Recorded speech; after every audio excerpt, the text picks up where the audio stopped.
Hola amigos, hoy es 17 de agosto del 2024.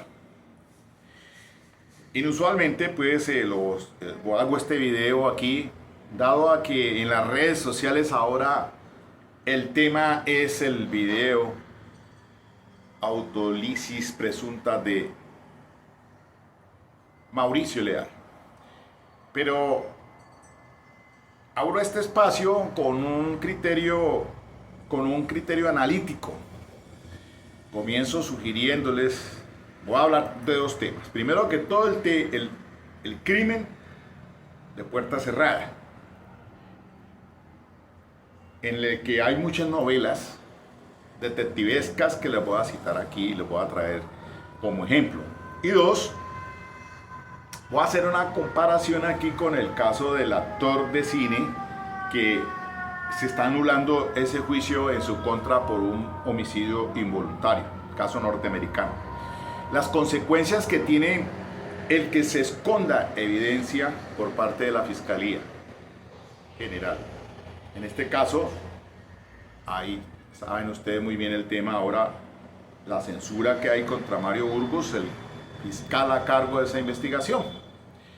Que no es lo primero que sucede porque ya vimos el tema de Nicolás Petro también. Disciplinariamente está siendo investigado. De tal suerte que les recomiendo esta obra, El misterio del cuarto amarillo, de Gaston Leroux, autor francés. Una interesante obra, un libro, aquellos que les gustan investigar estos clases de crímenes que se suceden a puerta cerrada, habitación cerrada, en el que no se sabe cómo entró o cómo salió el criminal. Pero también en esa línea recomiendo a Edgar Allan Poe, autor norteamericano. Entre sus literatura analítica tenemos, yo recomiendo Los crímenes de la calle Morgue, pero también tiene El escarabajo de oro, El misterio de María Roget y La carta robada, pero particularmente el tema de crimen a puerta cerrada, el de los crímenes de la calle Morgue. Y también vi por allí en internet el tema del otro libro, El hombre hueco, autor norteamericano, John Dickson Carr. Esa obra también se conoce como Los tres ataúdes. Esos son los tres casos puntuales: el de Edgar Allan Poe, Los crímenes de la calle Morgue, El cuarto amarillo de Gastón, y este que les cité, el de los tres ataúdes. Y curiosamente surgió entonces recientemente por Caracol, difundió la noticia que estalló el video de 47 segundos de este joven, que pues ha sido el caso más emblemático en los últimos tiempos, sin hablarte del caso de John Paulus y Valentina, pero este quizás es un caso que ha sido curiosamente llamado la atención en las redes sociales, y que yo lo seguí completo, escuché y tengo registro de todo el caso, de lo que ingresó como evidencia, elementos materiales de prueba de evidencia física por parte del doctor Mario Burgos. Sí, efectivamente probó, llevó al convencimiento, más allá de toda duda, a la juez 55 penal de circuito, quien lo condenó a 55 años. Pero una construcción que se hizo, y por eso cito allí una sentencia de la Corte Suprema de Justicia sobre el tema de incorporación de evidencia física al juicio oral para los estudiantes de Derecho. Esa sentencia muy importante de la autora Patricia Salazar Cuellar, porque es construcción de responsabilidad a través del indicio.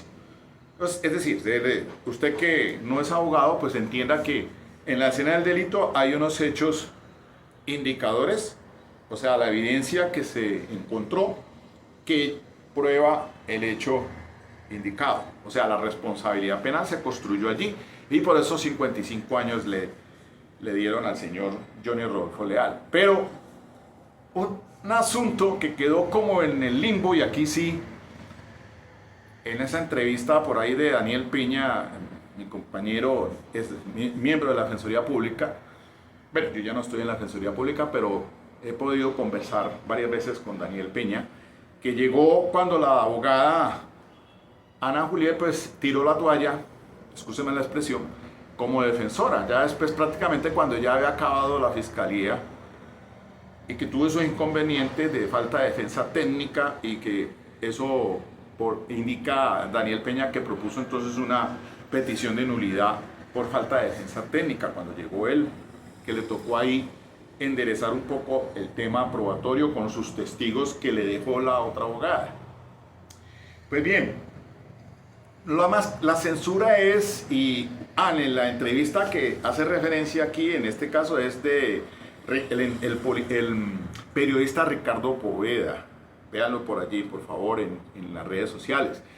Tomó entrevista a Daniel Peña y le tomó una entrevista también a un psicólogo forense. Yo sí quisiera que se detuvieran allí en el psicólogo forense en lo que explica sobre el asunto del autólisis, que no es otra cosa pues que el presunto suicidio. Entonces, también la censura y la crítica es porque qué pasó si el fiscal escondió evidencia, que ese es el segundo tema. Lo va a tratar al final con leyendo aquí el caso de este actor de cine al cual le escondieron evidencia. ¿Qué incidencia e implicaciones tiene para el proceso? ¿Se puede caer ese proceso en estos momentos? Y como ha habido cualquier clase de entrevistas a abogados, algunos dicen que efectivamente, a pesar de que está en apelación ante el Tribunal Superior de Bogotá en estos momentos, para decidir si confirman o no confirman esa sentencia contra Johnny, si se puede revisar o evaluar esa evidencia que apareció en estos momentos, que es, hay que tener, y les explico esto a todos los medios también, para que entiendan que esa no es una prueba sobreviniente, porque esa estaba allí. Esa estaba allí según lo que dijo bajo el principio de buena fe y lealtad del fiscal Mario Burgos, diciendo pues que se le entregó en el acopio procesal que descubrió a la doctora Ana Julieta en 2 teras. Pero como la censura contra él es, pero ¿y él por qué esa evidencia no la conocía? ¿Por qué no la llevó a juicio? Y si realmente se la entregó a la defensa, si en verdad en esas 2 teras de información la defensa la encontró o no la encontró. Y ahí explica Daniel Peña algo en que puede haber sido también negligencia del fiscal y negligencia de la defensa, o intencionada y deliberadamente el fiscal no la tuvo presente. Pero pues uno diría, no, para esa teoría del caso del fiscal, obviamente que eso nos hubiera ahorrado bastante terreno en ese juicio oral tan dilatado. Sí, es que, como se le han preguntado a todos los medios, sí, que algunos abogados sí podía revisarla al tribunal, pero el tribunal no va a revisar absolutamente nada que no se haya debatido en el juicio oral. De lo que se entregó allí en el juicio oral y la juez del 55 lo evaluó, eso es lo que el tribunal debe revisar, porque es que no es prueba sobreviniente. Una prueba sobreviniente es una que, diga usted, aparezca. Y ha habido asuntos así, le voy a poner un ejemplo para cuando calza un recurso de revisión, no de casación, sino de revisión. Ese recurso de revisión es contra sentencia en firme, cosa juzgada, en primera o segunda instancia. Con cosa juzgada, se juzgó. Así pasó un asunto donde a un señor le imputaron un delito sexual, acceso carnal. Resulta que lo condenaron y después le hacen una prueba de ADN de ese embarazo por esa violación y resulta que el ADN no era de él. Entonces La consecuencia lógica era que el tribunal tuvo que revocar esa sentencia condenatoria contra ese señor al que se le había juzgado, es que presunto acceso carnal violento contra esa persona, y resulta que en esa gestación, debido a esa relación, nace pues un niño, pero entonces al ADN resultó que no era él. Eso no lo evaluaron en el proceso, eso fue después. Esa sí es una prueba sobreviniente. Entonces hay que tener muy claro eso.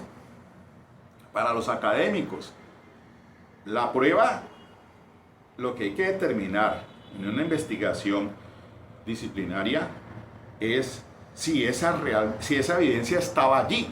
Porque la doctora Erika Sanguinetti dice, le entregan los celulares que los pidió Carlos Andrés, que está aquí preso en la cárcel de Jamundí por un delito diferente. Y entonces, a sorpresa, lo que primero se abre, prendió el celular y aparece el último video, pues allí. Eso no necesitaba absolutamente de que un perito experto lo sacara esa información, eso estaba allí. Y como no lo vio el fiscal, ¿por qué lo ocultó? A esas entrevistas que le ha hecho Noticias Florencio al doctor Elmer Montaña, el doctor Elmer Montaña ha sido muy enfático, mire, allí había torturas, pero como el fiscal no le paró ni bolas y lo mandó a estudiar, y esa es la realidad, no le paró bolas por las torturas. Y entonces ahora aparece ese video donde que para cualquiera que tenga menos de, no necesita uno ser tener un coeficiente intelectual muy altísimo para decir, hombre, que eso fue hecho, editado, lo hicieron, pero bajo presión. Por eso hay que entrar a revisar esa entrevista que le dijo sí, creo que el periodista Ricardo Poveda, que le hiciera el psicólogo forense. Porque hay un perfilador que entró a juicio oral que ustedes no lo han revisado en las redes sociales. Esa perfiladora fue muy importante. Para mí fue el perito, la perfiladora, una doctora, que dijo y dio pautas, porque ella sí hizo un perfil de víctima. Y entonces el psicólogo forense que entrevistaron ahora dice, es que nosotros hacemos ese perfil de víctima, claro. Y entonces dio un detalle muy importante que dio allí el perito, el psicólogo forense, pues por la entrevista del periodista Ricardo Poveda, y entonces él le dice, es que el estilista, pues obviamente es una persona que se preocupa por su imagen, pues se arreglaba a niñas, reinas, ese era su oficio, y entonces no le cabe en la cabeza cómo se va a producir, entonces es una autolisis, alguien que lo que procura es la belleza, y que no va a salir en unas redes sociales, como les he explicado varias veces aquí, tampoco es lógico y coherente que alguien que quiera hacerse un suicidio pues haga un video. No, y menos las características de las heridas presentadas, porque tampoco, eso también lo tuvo en cuenta el perito forense, doctor Paredes, y dijo aquí, la estadística la dijo en juicio oral, y ahí vean ustedes ese testimonio cuando él dijo, es que en Colombia no es usual esa forma de que una persona pues lleve a producirse un suicidio. Hay muchas formas, pero esa no, aquí hay diferentes, se arrojan al vacío, existe, bueno, otros temas muy frecuentes, no es la costumbre, para que entiendan. Las reglas de la experiencia, de la lógica, de la sana crítica, digamos, allí. Entonces, la cuestión es esta, puntualmente. Adrede o deliberadamente el fiscal no lo llevó a juicio. Pues, hombre, yo le doy el beneficio de la duda a favor. Es decir, que él no lo supo, pero hombre, ¿cómo rayos un perito o un investigador no le va a decir, vea doctor, aquí está este video? Y más si era contundente para demostrar rápidamente la responsabilidad. Lo expliqué también en un video anterior sobre el traslado de la señora Marlene, no, el perito forense, el Juan Sebastián, un perito homólogo, porque no vino la que hizo la necropsia del médico legal, estaba en España, y que ahí hubo un rifirrafe con la abogada que no quería que entrara ese perito, pero al fin de cuentas la juez lo permitió. Y él dijo, no, es que en ese sitio no fue que se produjo el homicidio de la señora, no. Se fue transportada, llevada, y están las explicaciones forenses muy interesantes también. Incluso la señora presentaba para poder alguien causar ese tipo de herida necesita una fuerza, no cualquier fuerza. Y entonces lo dijo en la entrevista que le hace a Ricardo Poveda, el psicólogo forense, dice, no, es que ese muchacho no tenía ni alientos para eso. Pues, claro, había consumido o le habían dado soplicona, que es una benzodiazepina. Eso produce somnolencia, sueño, y más en una cantidad. De allí que entonces se ve y se observa a esa hora de la mañana del 22 de ese noviembre fatídico, al joven, pues, segundos antes de morir, se ve pues que estaba somnoliento y estaba bajo esos efectos. Era esa hora 6:40 y pico de la mañana, 6:41 creo. Y también expliqué allí que obviamente el cuerpo, no como dice él, no, que acabo de enterrarme un cuchillo, maté a la señora, a mi madre. No, claro que no. Y lo último que hice en el video, ¿y qué más hago? A quien lo estaba filmando.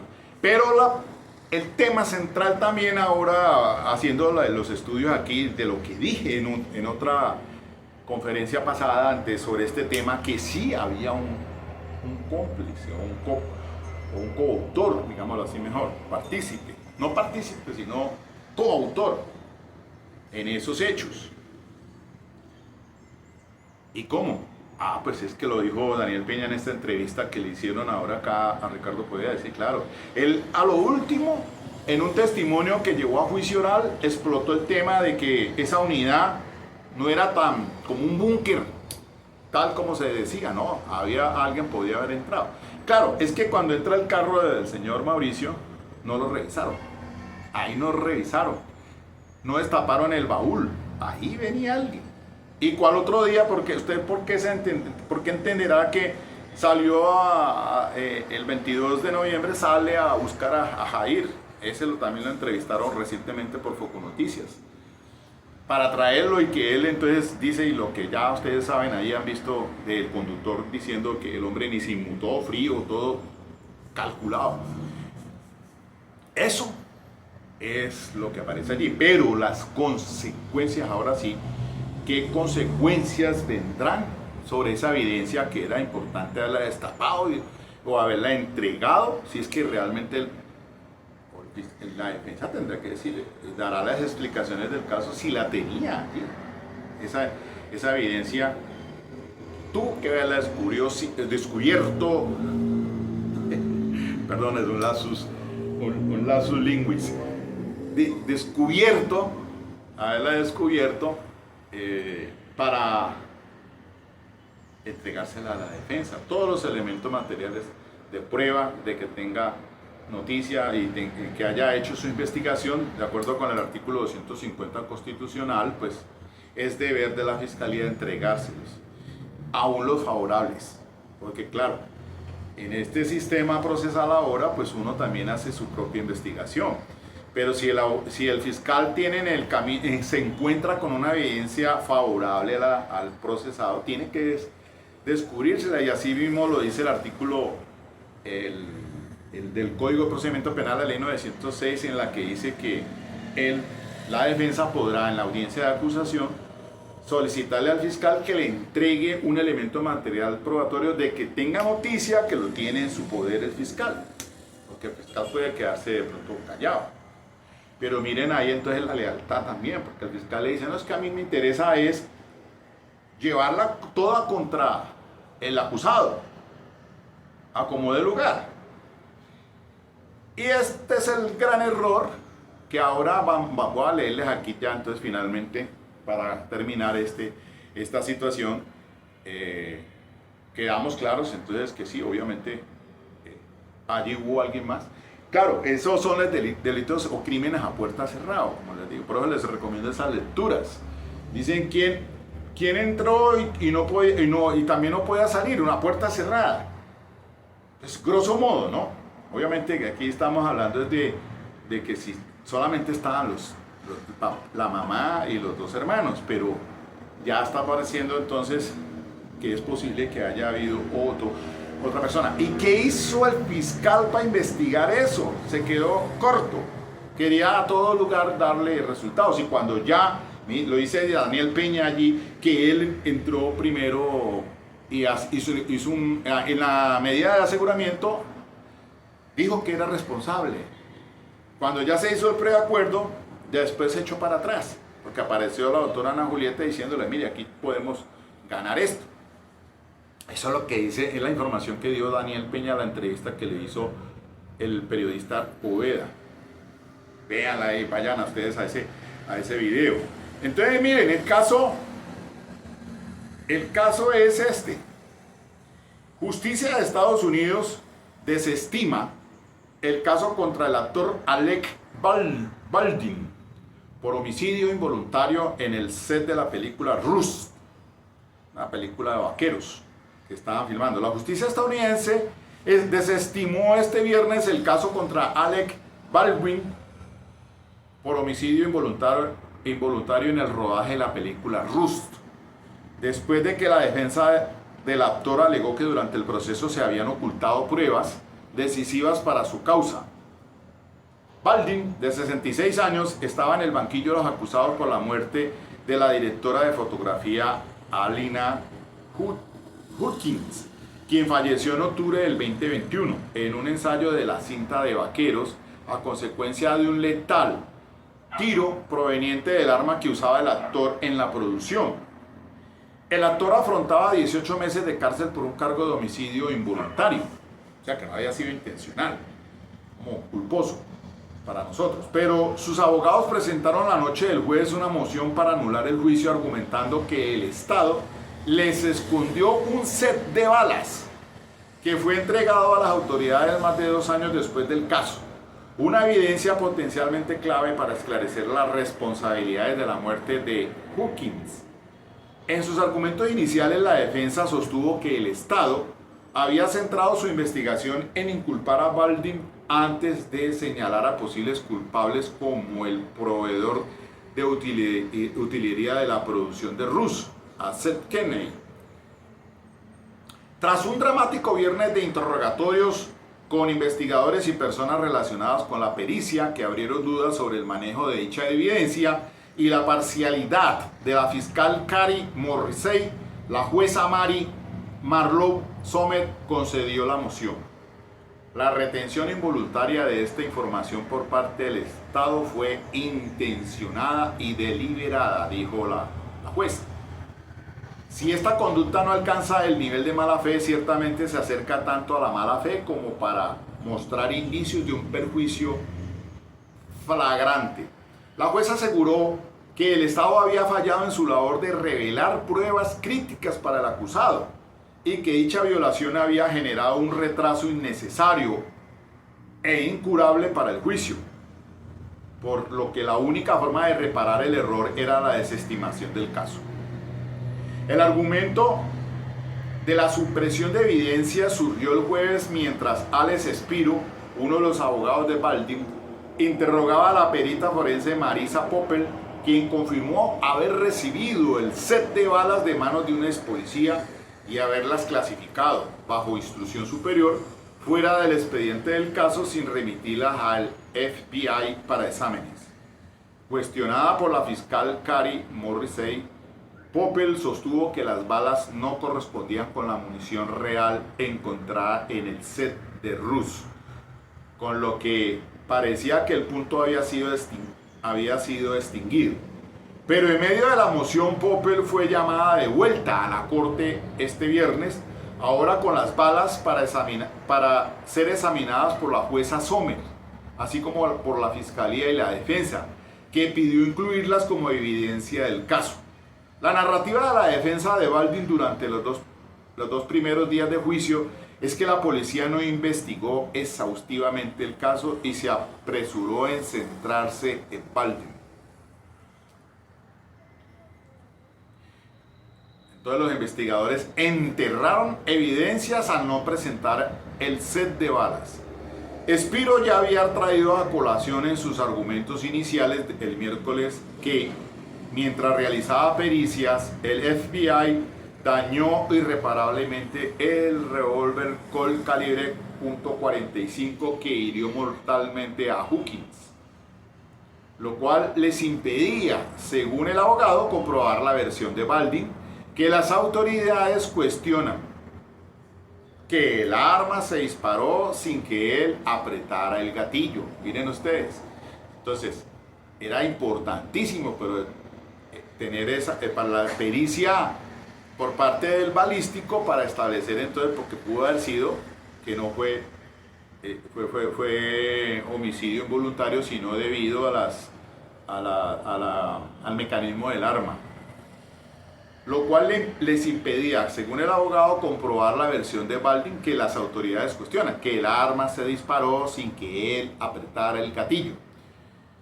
Fue un plan perfecto, dijo este viernes el abogado, infiriendo que la destrucción del arma y la supresión de evidencias fueron intencionales para perjudicar a su cliente.